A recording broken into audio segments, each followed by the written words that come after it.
There exist strange and highly controversial stone reliefs carved into the walls and support beams thousands of years ago. About 15, 20 years ago, a panel actually fell off above one of these columns, and it revealed a much older panel behind it. In fact, a panel that may have gone all the way back to 10,000 years ago. And on this panel, you can see what are clearly technological war machines. People look at it because they see what looks like a helicopter and other types of machinery.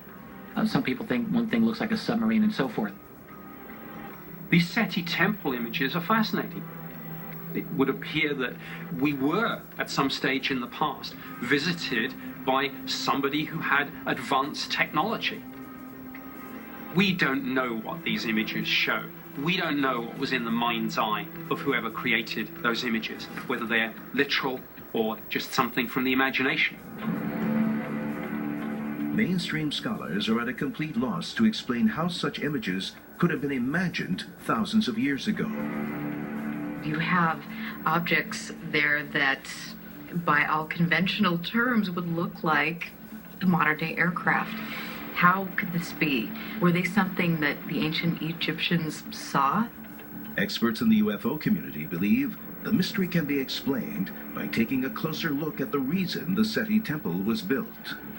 The entire temple at Abydos is essentially a temple to the Egyptian god Osiris, the god of the afterlife, the dead, judgment, and resurrection. In ancient Egyptian writings, known as the Pyramid Texts, Osiris is said to be traveling with the sun god amongst the stars. But what does this really mean? The idea of gods coming from the sky is not unique. All the ancient cultures have that. But what's interesting is that as you dig into them, what you see is that all of these different legends of these gods that come from the sky, they seem to come in not like descending as angels, but actually coming on physical craft, things that are described as flaming shields or different types of rockets. In the Seti Temple, Osiris is commonly depicted as a pharaoh with a striking physical complexion. Osiris is frequently depicted with green skin, and this appears to be a representation of his existence after his death, that his skin is turned green, that he's the dead and resurrected Osiris. And frequently he's depicted on his throne with various scepters and various instrumentalities that he appears to be wielding. Strangely, depictions of Osiris are eerily similar to King Tut and his royal parents, Akhenaten and Nefertiti. Do such similar physical traits lend credence to the theory suggested by UFO researchers that Osiris and the Egyptian royal family are of the same race of alien beings? Or did Osiris breed with Egyptian royal ancestors and pass on alien physical characteristics?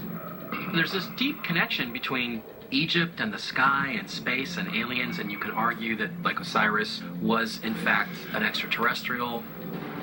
These ancient gods that came and interacted with the pharaohs, is there some kind of genetic manipulation going on to make these demigods?